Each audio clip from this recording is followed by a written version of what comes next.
Good morning, everyone.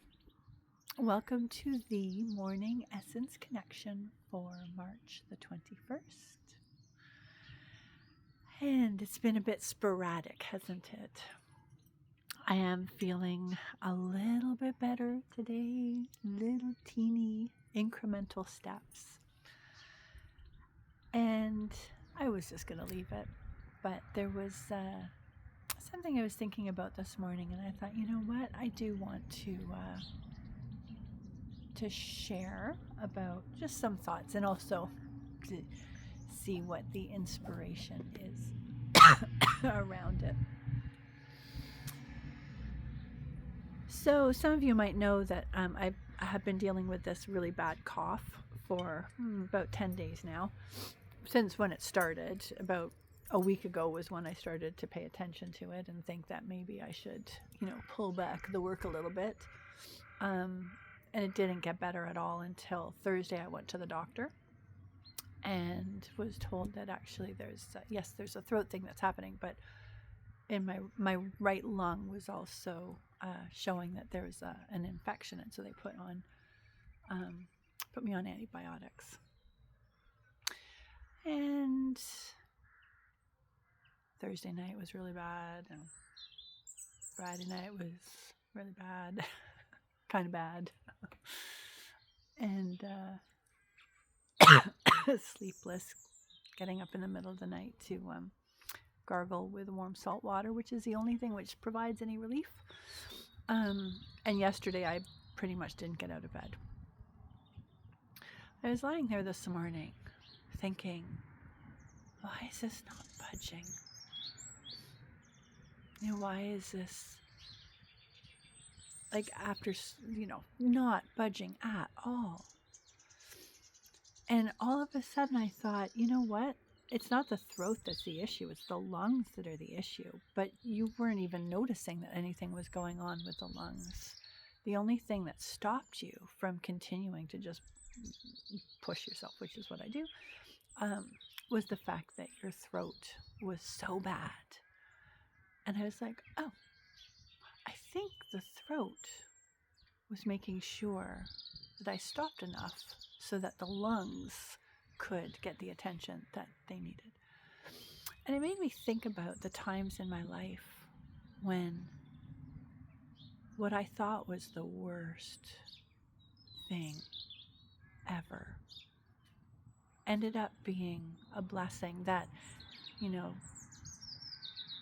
certainly in one instance, and I'm thinking maybe another, literally saved my life. Remember when Connor was about 3, I had left his father for the second time. I'd left him at 1.5 years, and then promises, came back, was not good, left again, went to my parents, was starting to establish myself closer to them,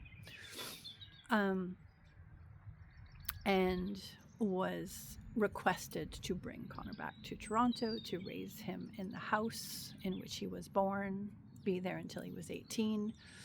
And I agreed because I thought that sounded reasonable. And we were there for maybe about 6 months before his father forced sale of the house because he wanted the money. And it was such a bad day. It was through mediation, and I had offered several options to allow us to be able to stay in the house like he'd requested, but every single one was refused. And I remember the mediator had even said we were in separate rooms. I wouldn't let him be in the same room as me. And the mediator had said to him, if you force this, she's going to have to leave Toronto. And he's like, I don't care.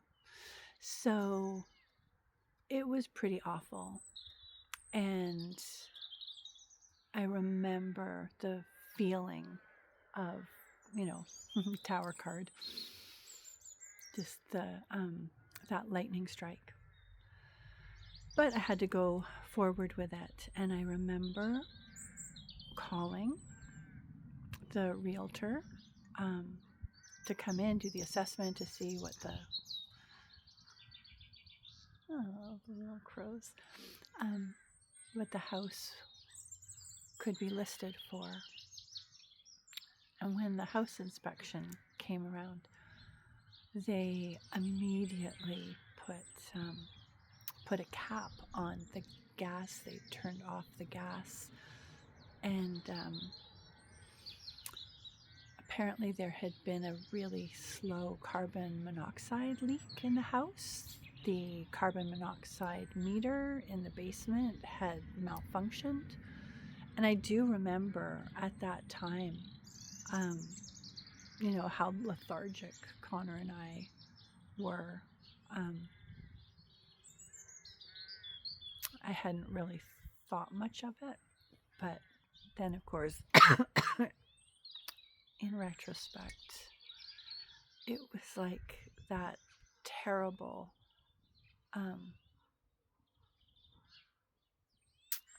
ultimatum of like having to sell the house was the thing which actually prompted, because I'd assumed that the carbon monoxide meter was working.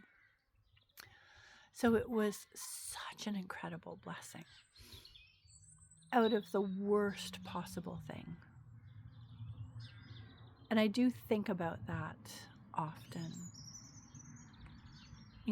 It is not just that these circumstances allow us to draw upon strength within ourselves that we didn't know that we had, but that these circumstances sometimes force our hand to operate in such a narrow frame that is exactly the thing which we have needed, but we were missing the signs. My cough has forced me to be in bed for pretty much 3 days. And that was necessary.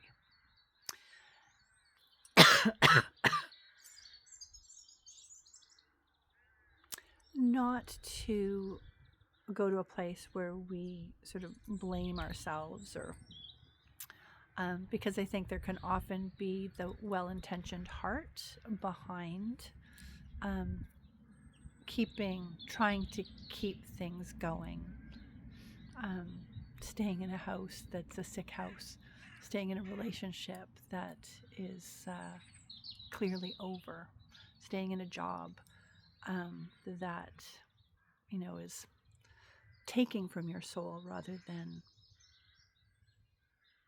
enhancing it in any way. We do these things.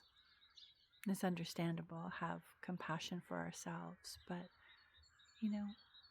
this morning in our morning essence, perhaps to just drop in and focus on some of those moments, if you've had any of those moments where it was absolutely devastating, that it felt like it cut you off at the knees. And it's not about, I think, to be very clear, it's not like, well, let's look for the blessing in that. In absolute devastation, it's not that there is a blessing in the devastation, but that almost in spite of that, or in light of that one can see the mourning doves, the little sprout of life that is trying to come up from that, the thing which is seeking the eyes of attention. So breathe into essence. Take some time to ask yourself in the times that were the darkest times, what was it that was revealed to me that I may have otherwise missed? in the light.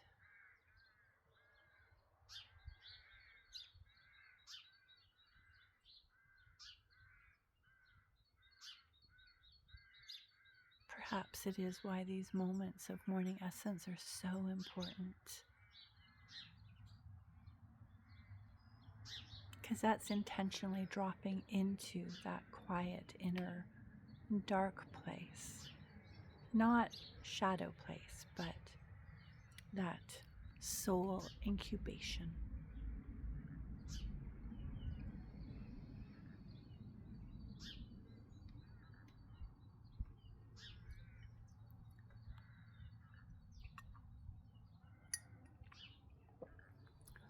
And with our Sacred Rebels cards, what comes up today? I have to say this sun, oh my gosh. It's glorious. Can you hear the rooks? The raucous rooks in the distance. What is our card?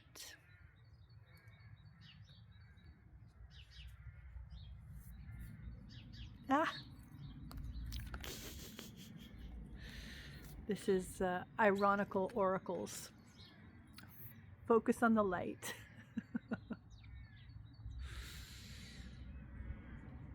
Yeah. Yeah. To breathe that in. Focus on the light. And not in a way that's a spiritual bypass, right? I wonder what it says here. Because I think there's a danger in that too. Like, well, it's all for the highest good. It's still pretty bad.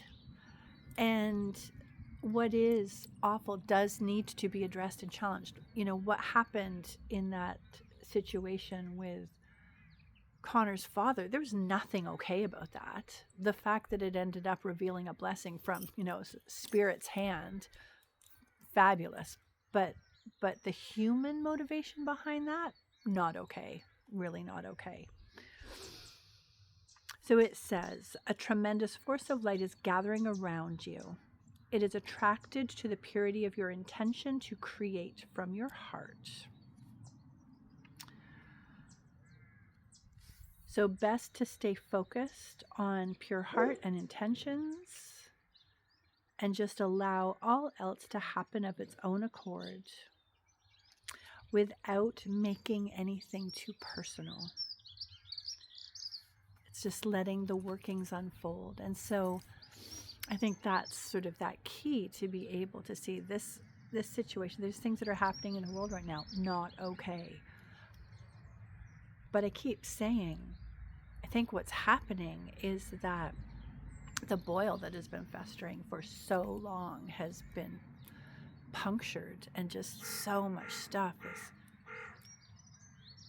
coming to the fore. And, you know, all that vitriol and poison and toxicity, it's not okay. But allowing the light to help us to see what can potentially grow forth from that, especially if we have the courage to challenge. So, deep breath in. Again, focus on the light. Yellow, yellow, yellow. We're moving into a time of solar plexus. And that is about allowing our inner light to shine forth.